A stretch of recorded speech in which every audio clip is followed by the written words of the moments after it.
Greetings, greetings. We are excited today to have on our presentation forum profile the author of Corporate Greed, a delightful book written by an FBI investigator, Hank Balevic.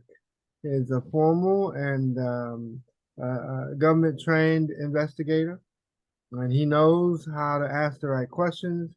He has a process and formula for doing the right investigation.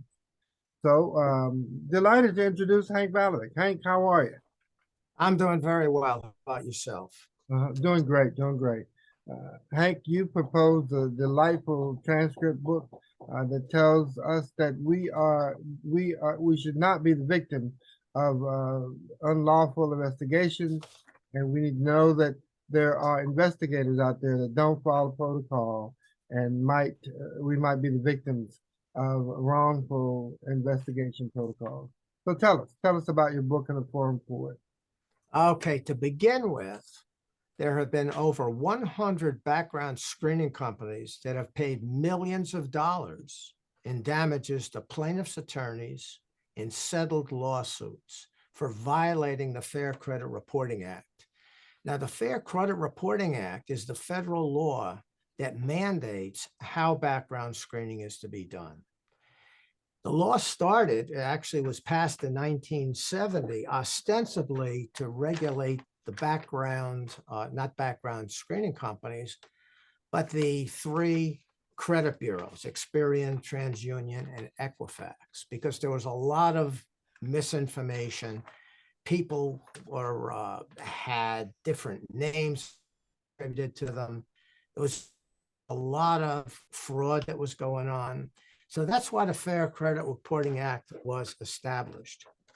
And then with the advent of many, many background screening requests by employers and property management companies, landlords, and the like, the Fair Credit Reporting Act was expanded to regulate background screening. And those 100 background screening companies, as I said, have paid millions of dollars. And there's a side to this because we have some victims, not only the applicants who have been misbranded as sex offenders, drug dealers, and violent criminals, but we have the companies themselves. For example, in the book, I list 75 of the Fortune 1000 companies that have been sued as well. Sort of collateral damage, if you will. They've paid hundreds of millions of dollars. And at the same time, they can be considered victims because they have taken a background screening report and considered it accurate. However, once you get into the reasons that people have been branded as criminals, you find out that the background screening companies have been very, very sloppy in what how they go about doing the checks. I think the most important thing, and I point this out in the book, the Fair Credit Reporting Act mandates, and this is a quote, that the background screening companies shall use reasonable procedures to assure maximum accuracy. That's right out of the Fair Credit Reporting Act, the statute. So what they do is to save money, instead of going to the county courthouses and government agencies that have up-to-date information, they deal with stale information. Sometimes they use algorithms. They don't check applicants' date of birth, the social security number, where they've lived or where they've worked. There's actually one company, and this is absolutely outrageous. They have an algorithm that keys on an applicant's middle name, and that's how they determine if they have a criminal record or not. Now, as wild and as bizarre as that sounds, that's the truth. And that's why so many of these companies, for example, the largest company, and I'm not going to mention any names, 338 times they've been sued. And you have to ask yourself, If they're violating the law, and they know they're violating the law, because when their lawsuit is filed, the complaint, which is the birth certificate of the lawsuit, specifically states what chapter, where in the Fair Credit Reporting Act that they, what portion they violated. Very, very specific. So you would think if these companies were interested in fairness and common decency, they would not even go to a trial. But they seem to be vindictive, mendacious, and hostile to these applicants. So these lawsuits drag on for not months, but years. There's one case that dragged on for 6 years, and it's the only case in the book that I report that was a jury trial.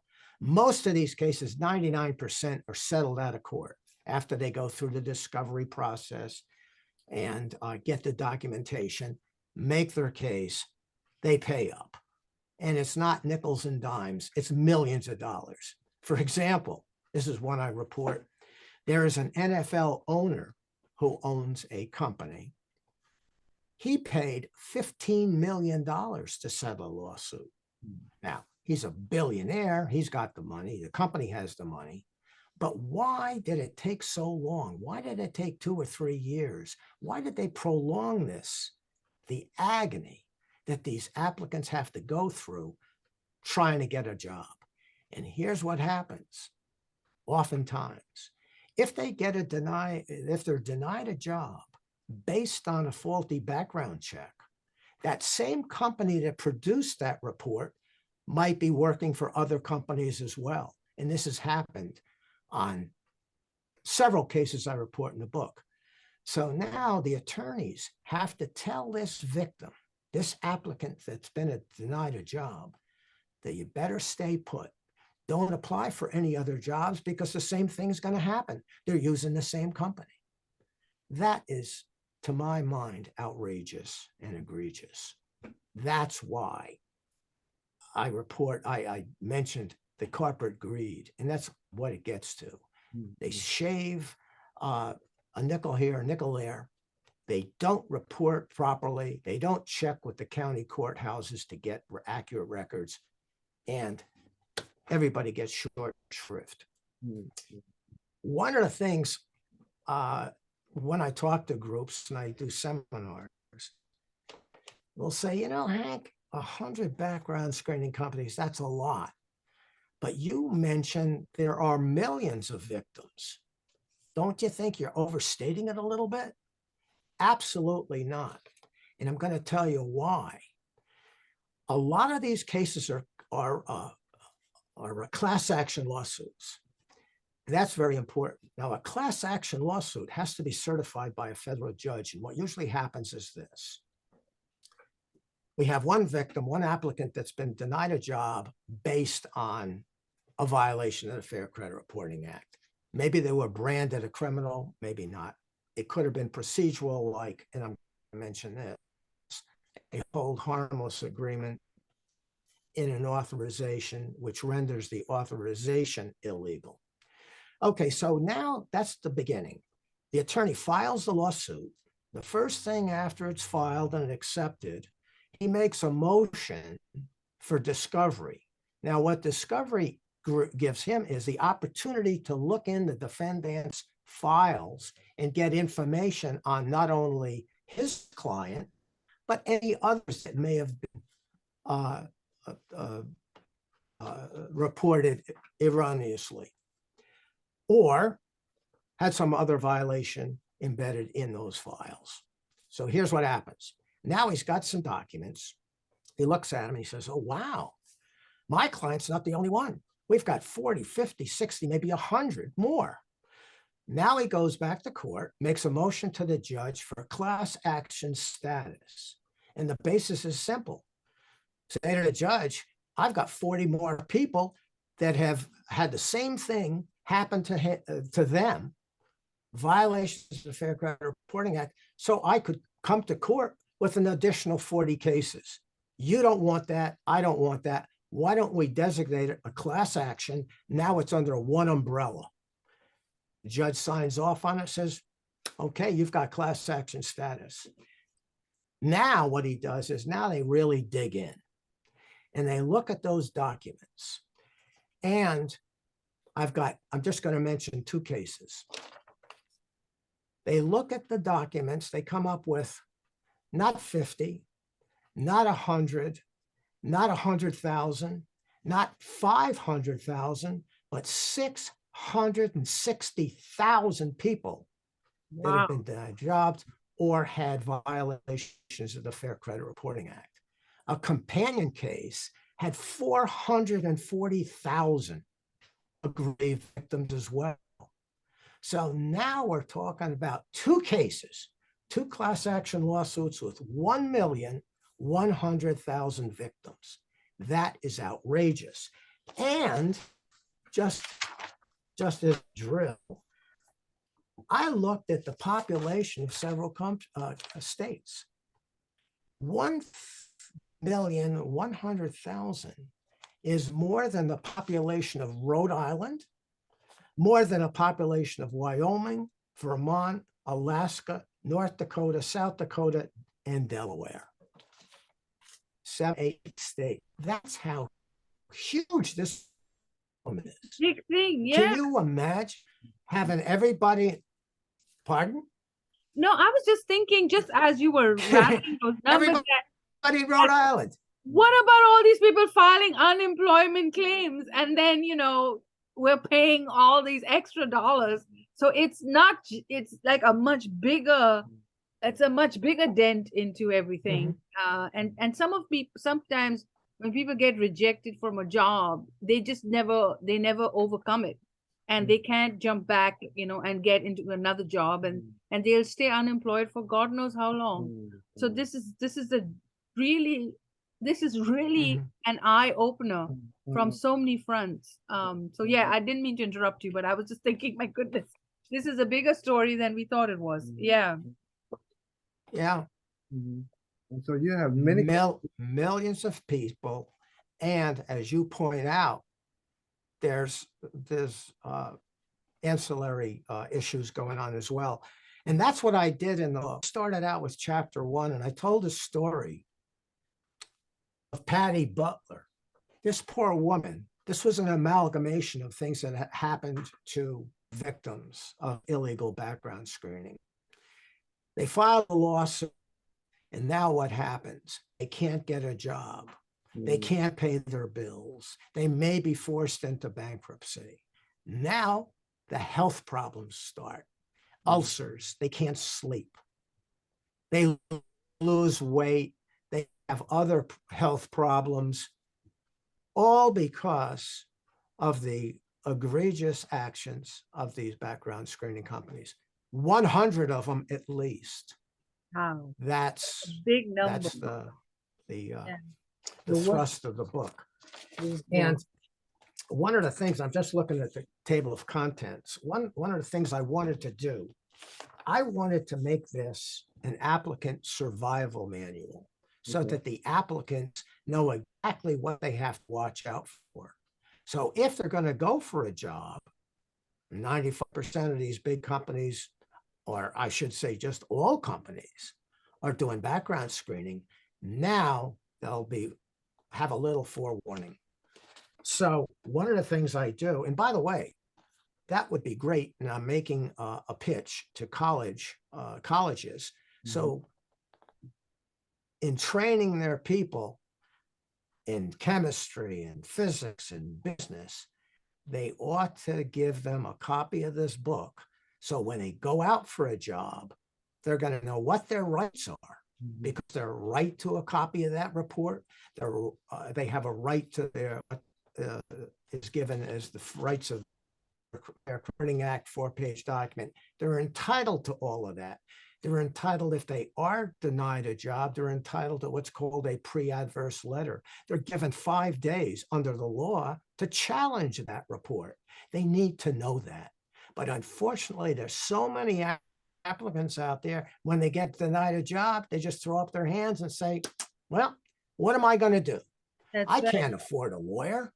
Lawyers are expensive. They get $250, $300 an hour and more.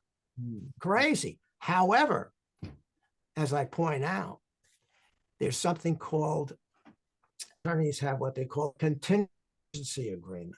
They do this in personal injury cases. We've all seen this on television. Have you been injured in an automobile accident? Contact the law firm of XYZ. We won't charge you for the initial consultation. As a matter of fact, if we decide to take your case, we won't charge you a nickel unless we get some money for you, a damage award. The same holds for these FCRA cases because they're prima facie cases. You look at the document, you look at the law, you look at what they did, it's clear. It's clear, crystal clear, that violated the law and they're going to be entitled to something. That's why 99% of these cases are settled. So somebody has been denied a job based on an illegal background search.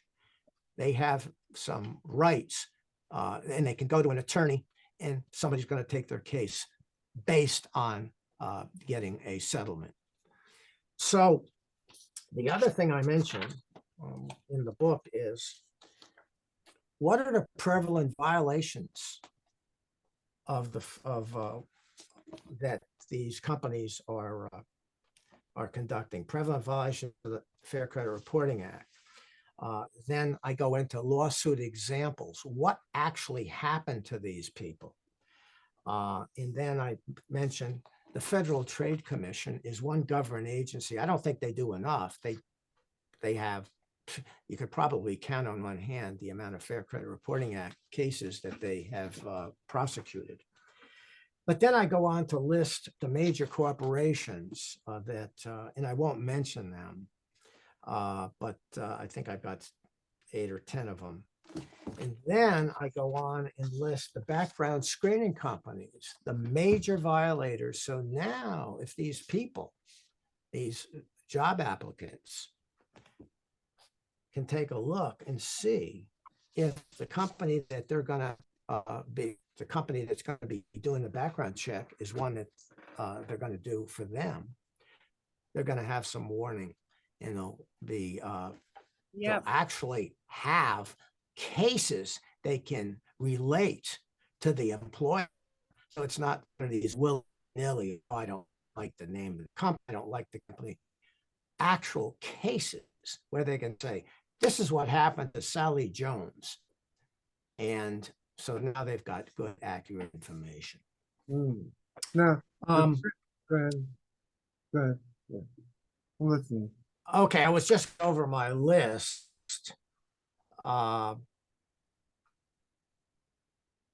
Okay, I mentioned it's Federal Trade Commission. By the way, they have, they've done some litigation.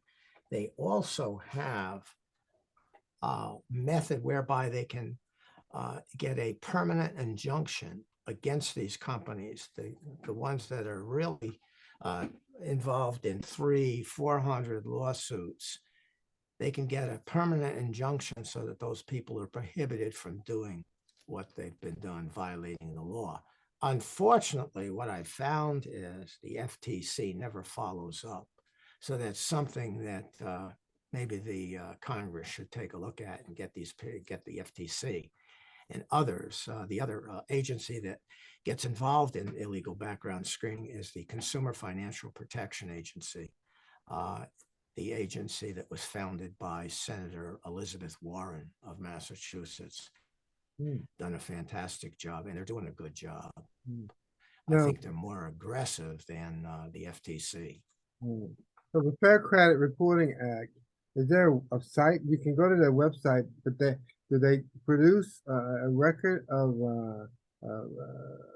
cases in a person's name or address or accurate details?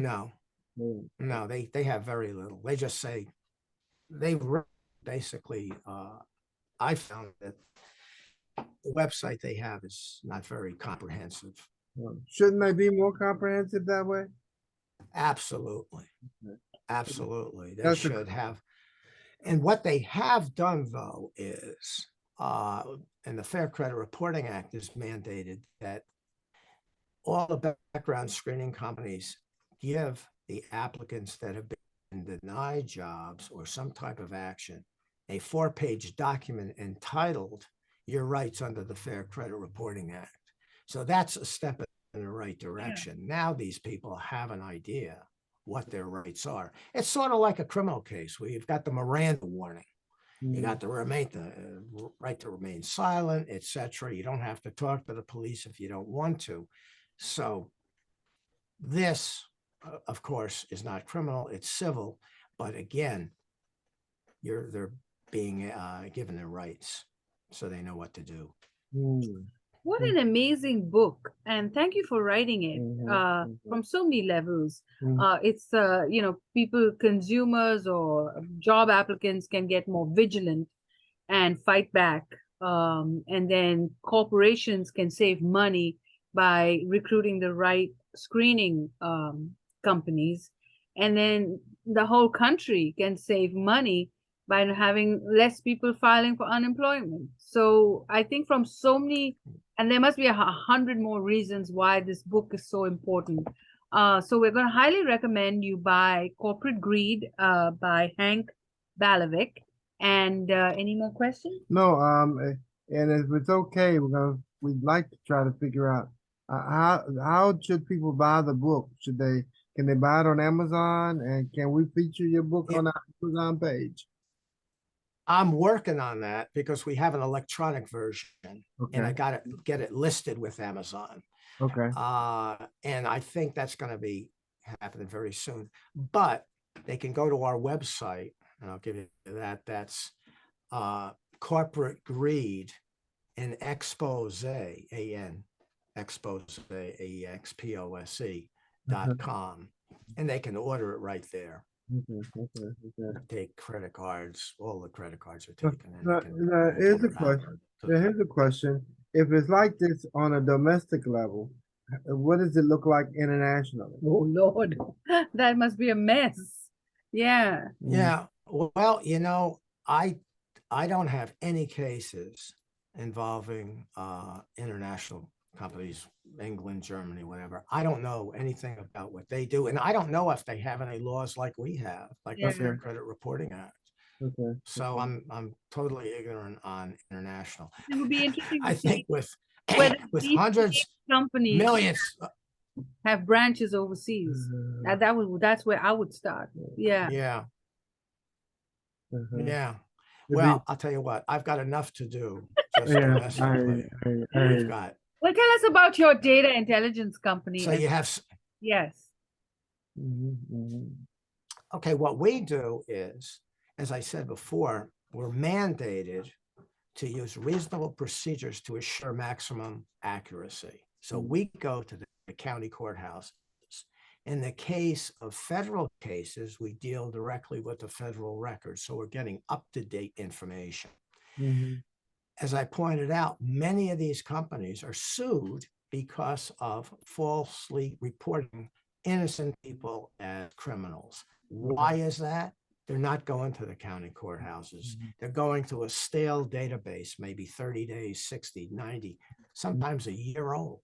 The other thing that happens is this. Because they don't go directly to the county courthouses, they never find out if someone who was arrested